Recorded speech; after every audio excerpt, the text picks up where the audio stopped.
Okay, in case you did not catch, what we're doing is taking a look at the Reverend Jessie Jackson, because he has went home to be with the Lord. Yes, I talk like that. He's gone home to be with the Lord.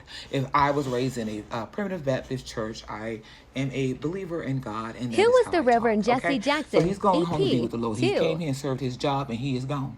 Okay, he left a legacy. He left kids. He left a family. But y'all, I just found out, like, y'all, the last daughter wasn't from this woman. I'm gonna have to look and see who did he get a divorce? Okay, let's go on, guys. You know how you don't choose to say nothing. Let's go into 8. Jessie Jackson supports Barack Obama. That's another one that I find fine, y'all. Ain't no way I could be sitting there by Barack with my hands on his shoulder, looking him in his eyes. Not I said the tall kitty cat. I love a smart man, baby. A smart man do it for me. When I see him standing there thinking that when they brains thinking, boy, it be like turning on a fire. Anyway, y'all know I ain't got him all. Jessie Jackson supports Barack Obama. Reverend Jessie Jackson remained a prominent figure in American politics, seen through the election of the first black president. He got to see it, y'all. He got to see it. Though their relationship was strained at the beginning in 2007, Jackson backed Barack Obama's presidential campaign, helping to lead him to victory. He needed the Reverend on his back. He had to have a Reverend on his side. You know how we all, as the people, child, we shall overcome. What he said. Y'all know how we are, child. We little infants. I hate to say it, and that's being comedic, y'all. I got to put some funny in here, because, I mean, I just have to. That's just how I am. All right. So let's go into slide 9. Mr. Jackson gets sick. He looks really good, guys. He looks really good. He still looked pleasant. His spirit looked pleasant. See, I don't know about y'all, but you can tell a person by the, you can tell, how they say, you can tell a tree by the fruit that it bears. He bared a lot of fruit, and you can look at him and see he was a joyous man. The civil rights leader was later diagnosed with progressive supranuclear palsy, PSP, in 2025, which saw him largely withdraw from public life in his later years. On November 12, 2025, the Rainbow Push Coalition, his civil rights organization, announced that Jackson's had been admitted to the hospital and was undergoing observation. Days later, his family said Jackson was stable and dispelled rumors that he had been placed on life support. And slide 10, on February 17th, the Baptist minister's family revered he passed via a statement on Instagram. Our father was a severant leader, not only to our family, but to the oppressed, the voiceless, and the overlooked around the world. The Jackson family said in the statement, we shared him with the world, and in return, the world became part of our extended family. His unwavering belief in justice, equality, and love uplifted millions, and we ask you to honor his memory by continuing to fight for the value that he lives by. So we're going to take a look at his kids, y'all. So anyone who knows me, we are going to look at his kid, but anybody who knows me knows that I'm pretty much a fair person, and so the president did have something to say about it, and I'm going to go ahead and read his statement. The article says Donald Trump pays tribute to Jessie Jackson, a force of nature like few others. And honestly, knowing how this man is, I believe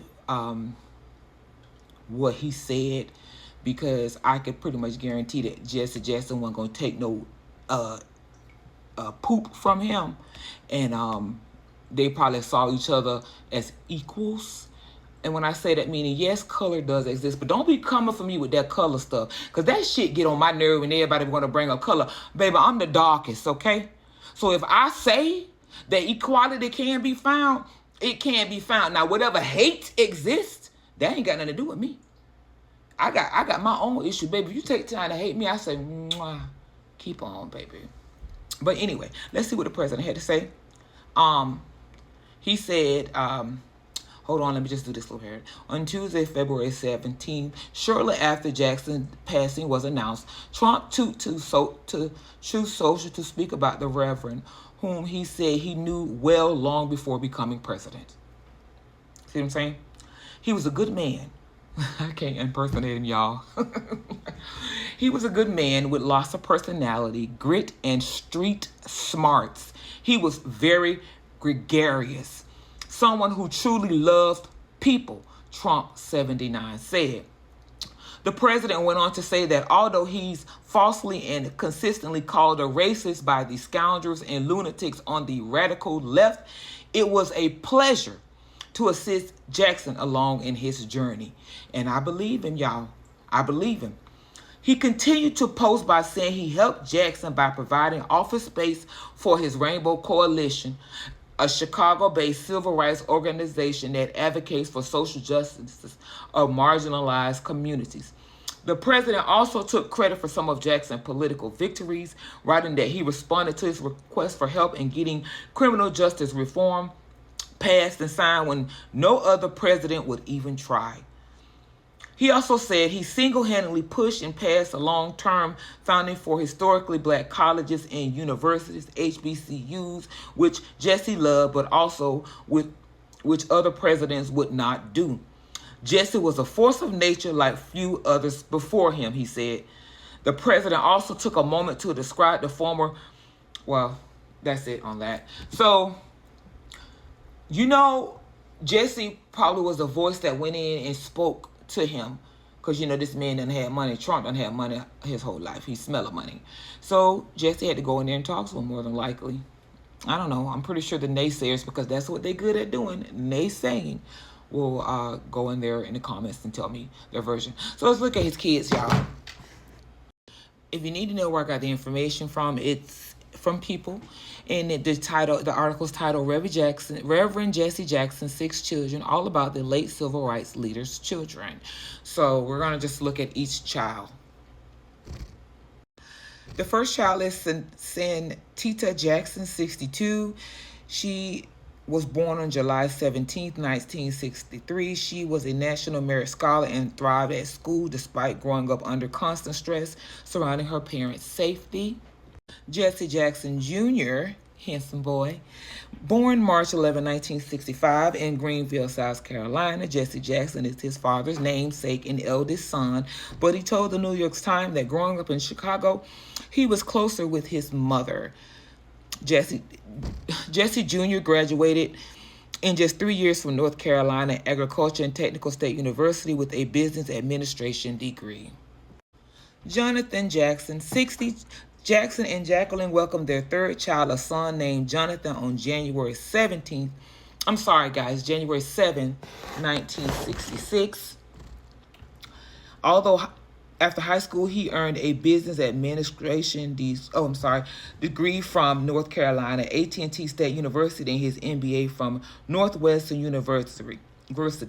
Though through his career, Jonathan has worked in distribution, telecommunications, and construction, using his knowledge as a professor at Chicago State University and teaching finance and entrepreneurship at Chicago City College. Yusef DuBois Jackson, 55. Jackson and Jacqueline welcomed their son, Yusef, on September 26, 1970. Per his LinkedIn, Yusef is an attorney, corporate advisor, community advocate, entrepreneur, and investor. He is also on the board of the Rainbow Push Coalition and is a founding member and director of the Jackson Legacy Foundation. Lastly, we have Jacqueline Lavinia Jackie Jackson, 50, born September 28, 1975. Jackie was named after her mother and is Jacqueline and Jackson's youngest child. There's little information about her. Honey, Ashley look young.